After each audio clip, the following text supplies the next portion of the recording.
नमस्कार दोस्तों, आज हम पढ़ने वाले हैं प्रेजेंट परफेक्ट टेंस के नेगेटिव सेंटेंस यानी कि नकारात्मक वाक्य और इंटरोगेटिव सेंटेंस यानी कि प्रश्नवाचक वाक्य के बारे में।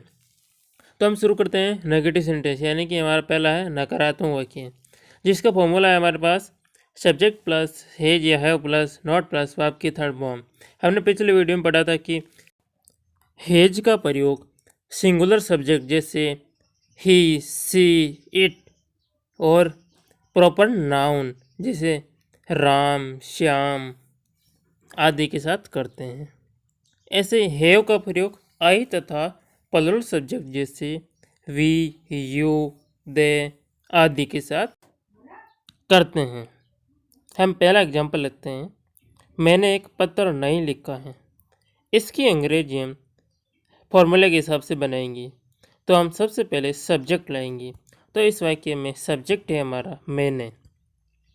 मैंने के लिए हम आई का प्रयोग करेंगे और आई के साथ हमें पता है हैव का प्रयोग करते हैं। तो आई हैव हो गया यहाँ तक। उसके बाद फॉर्मूले में यानी कि हेल्पिंग वर्ब के बाद नोट हैं, तो हैव के बाद हम नोट का प्रयोग करेंगे। उसके पश्चात वर्ब की थर्ड फॉर्म का प्रयोग करना है। तो इस वाक्य में क्रिया है हमारी लिखना। लिखना के लिए हम राइट का प्रयोग करते हैं और राइट की थर्ड फॉर्म होती है रिटन।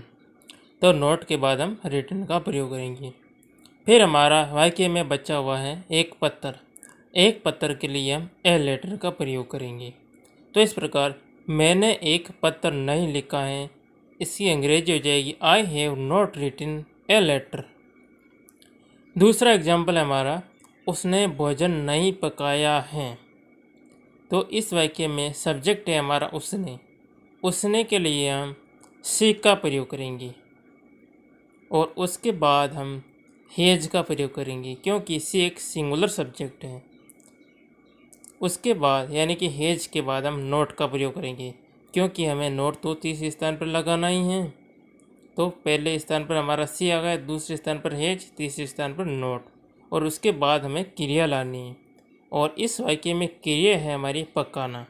पकाने के लिए हम कुक का प्रयोग करते हैं और कुक की थर्ड फॉर्म होती है कुकड। तो इस प्रकार हम नोट के बाद कुकड का प्रयोग करेंगे। फिर हमारा वाक्य में बचा हुआ है भोजन। भोजन के लिए हम फूड का प्रयोग करेंगे। तो इस प्रकार उसने भोजन नहीं पकाया है, इसकी अंग्रेजी हो जाएगी सी हैज नॉट कुकड फूड। अगला है हमारा हमने ऐसा जानवर नहीं देखा है। इस वाक्य में सब्जेक्ट है हमारा हमने। हमने के लिए हम वी का प्रयोग करते हैं।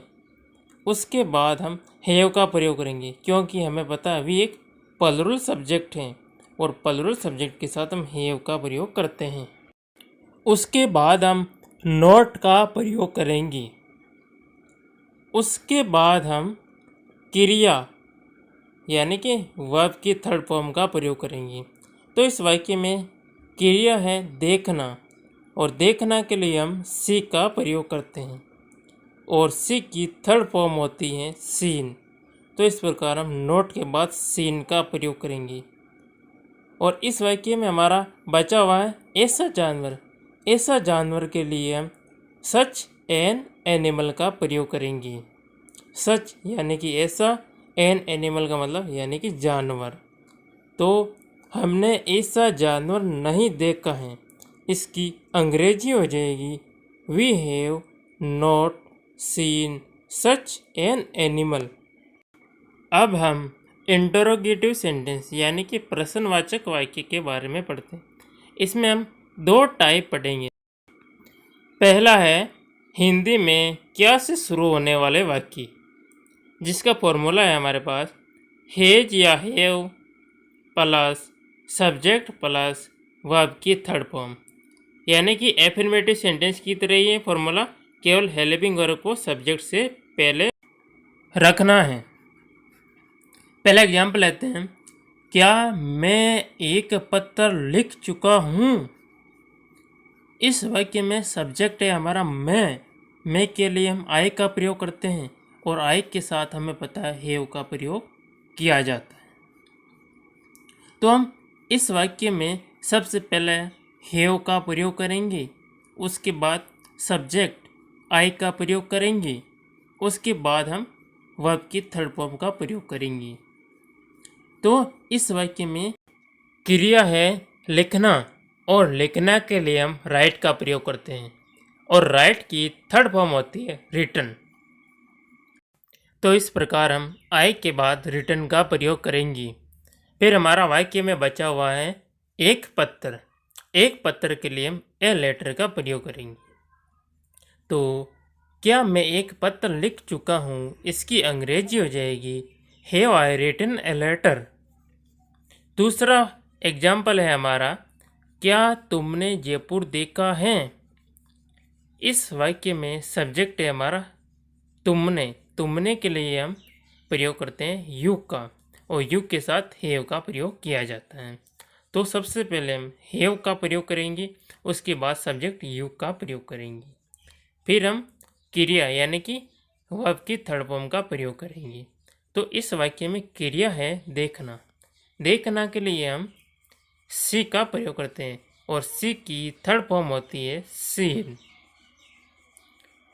तो हम यू के बाद सीन का प्रयोग करेंगे। फिर हमारा वाक्य में बचा हुआ है जयपुर। जयपुर के लिए हम जयपुर का प्रयोग करेंगे। तो इस प्रकार क्या तुमने जयपुर देखा है, इसकी अंग्रेजी हो जाएगी हैव यू सीन जयपुर। तीसरा एग्जाम्पल है हमारा, क्या उसने अपनी गाय बेच दी हैं। इस वाक्य में सब्जेक्ट है उसने। उसने के लिए हम हे का प्रयोग करते हैं, और हे के साथ हेज का प्रयोग होता है। तो हम सबसे पहले हेज का प्रयोग करेंगे, उसके बाद सब्जेक्ट हे का प्रयोग करेंगे, उसके बाद हमें वर्ब की थर्ड फॉर्म का प्रयोग करना है यानी कि क्रिया का। तो इस वाक्य में क्रिया है हमारी बेचना। बेचना के लिए हम सेल का प्रयोग करते हैं, और सेल की थर्ड फॉर्म होती है सोल्ड। तो ही के बाद सोल्ड का प्रयोग करेंगे। फिर हमारा वाक्य में बचा हुआ है अपनी गाय। अपनी गाय के लिए हम हिज काउ का प्रयोग करेंगे। तो इस प्रकार क्या उसने अपनी गाय बेच दी हैं, इसकी अंग्रेजी हो जाएगी has he sold his cow. अब हम प्रश्नवाचक वाक्य का दूसरा टाइप पढ़ते हैं। तो ऐसे हिंदी वाक्य जिनके बीच में क्या, कब, कैसे, क्यों, कहाँ आदि शब्द आए, और इस प्रकार की वाक्यों को बनाने का फॉर्मूला है WH वर्ड, उसके बाद हैज या हैव, फिर सब्जेक्ट, फिर वर्ब की थर्ड फॉर्म। यानी कि ये फॉर्मूला भी ऊपर वाले के जैसा ही है, केवल इसमें WH वर्ड यानी कि हिंदी में जो बीच में क्वेश्चन वर्ड आ रहा है उसकी स्पेलिंग लिखनी है। जैसे क्या आ रहा है बीच में, तो क्या के लिए हम वाट का प्रयोग करेंगे सबसे पहले, और कब आ रहा है तो कब के लिए हम वेन का प्रयोग करेंगे, कैसे आ रहा है तो कैसे के लिए हाउ का, और क्यों के लिए वाई का, कहाँ के लिए वेयर का प्रयोग करेंगे। तो हम शुरू करते हैं। तो पहला एग्जाम्पल है हमारा, उसने क्या पकाया है।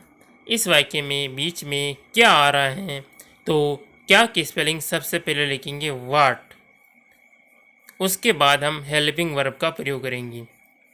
इसके लिए हम सब्जेक्ट को देखेंगे। तो सब्जेक्ट हमारा उसने। उसने के लिए हम सी का प्रयोग करेंगे। तो सी के साथ हम हेज का प्रयोग करते हैं। तो इस प्रकार हम वाट के बाद हेज का प्रयोग करेंगे, उसके बाद सब्जेक्ट सी का प्रयोग करेंगे, फिर वर्ब की थर्ड फॉर्म का प्रयोग। तो यहाँ पर क्रिया है हमारी पकाना। पकाना के लिए हम कुक का प्रयोग करते हैं, और कुक की थर्ड फॉर्म होती है कुक्ड। तो इस प्रकार उसने क्या पकाया है, इसकी अंग्रेजी हो जाएगी व्हाट हैज सी कुक्ड। दूसरा एग्जाम्पल है हमारा, लड़का कहाँ भाग गया है। तो इस वाक्य में कहाँ बीच में आ रहा है, तो कहाँ की स्पेलिंग सबसे पहले लिखेंगे वेयर, उसके बाद हम हेल्पिंग वर्ब का प्रयोग करेंगे। तो हेल्पिंग वर्ब के लिए हम सब्जेक्ट को देखेंगे। तो सब्जेक्ट है हमारा लड़का, लड़का के लिए हम प्रयोग करते हैं द बॉय, जो कि सिंगुलर सब्जेक्ट है, और सिंगुलर सब्जेक्ट के साथ हम हैज का प्रयोग करते हैं। तो इस प्रकार हमारा बनेगा वेयर हैज द बॉय, यहाँ तक हो गया। उसके बाद क्रिया का प्रयोग करेंगे, यानी कि क्रिया वर्ब।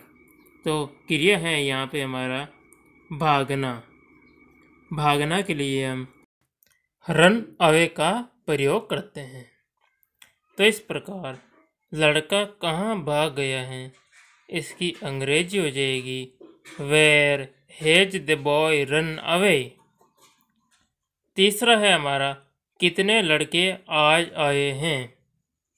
तो इस वाक्य में कितने के लिए हम हाउ मैनी का प्रयोग करेंगे और लड़के के लिए बॉयज़ का प्रयोग करेंगे। बॉयज़ प्लूरल सब्जेक्ट है, इसलिए हम इसके साथ हैव का प्रयोग करेंगे। फिर हम क्रिया यानी वर्ब की थर्ड फॉर्म का प्रयोग करेंगे। तो इस वाक्य में क्रिया है आना। आना के लिए हम कम का प्रयोग करते हैं और कम की थर्ड फॉर्म भी कम ही होती हैं। उसके बाद हमारा बचा हुआ है आज। आज के लिए हम टुडे का प्रयोग करेंगे। चौथा है हमारा अजमेर कौन गया है। ये यानी कि ये हु वाला वाक्य है। ये वाक्य एफर्मेटिव सेंटेंस की तरह ही बनाया जाता है। इसमें केवल हु सब्जेक्ट की जगह हु को रखना है। तो अजमेर कौन गया है, इसका अंग्रेजी हो जाएगा who has gone to Ajmer. इस बात का भी ध्यान रखें कि हु को सिंगुलर सब्जेक्ट की तरह प्रयोग किया जाता है, इसीलिए हु के साथ हैज का प्रयोग किया गया है। पांचवा है हमारा आप कौन सी पुस्तक पसंद कर चुके हैं। तो इस वाक्य में कौन सी के लिए हम विच का प्रयोग करेंगे, और हमें पता है which, how many, how much, whose आदि के साथ संबंधित नाउन का प्रयोग किया जाता है। जैसे कि एग्जाम्पल नंबर 3 में हमने किया था हाउ मैनी के साथ बॉय का प्रयोग, ऐसे ही विच के साथ हम बुक का प्रयोग करेंगे, यानी कौन सी पुस्तक के लिए हम विच बुक का प्रयोग करेंगे। उसके बाद हम सब्जेक्ट के अनुसार हेल्पिंग वर्ब का प्रयोग करेंगे। तो इसमें सब्जेक्ट है हमारा आप यानी कि यू, और यू के साथ हम हैव का प्रयोग करते हैं। तो हम विच बुक के बाद हैव का प्रयोग करेंगे, उसके बाद सब्जेक्ट यू का। सब्जेक्ट के बाद हम वर्ब के थर्ड फॉर्म का प्रयोग करते हैं। तो हमारे यहाँ पर क्रिया है पसंद करना। पसंद करना के लिए हम लाइक का प्रयोग करते हैं, और लाइक की थर्ड फॉर्म होती है लाइक्ड। तो इस प्रकार आप कौन सी पुस्तक पसंद कर चुके हैं, इसकी अंग्रेजी हो जाएगी which book have you liked.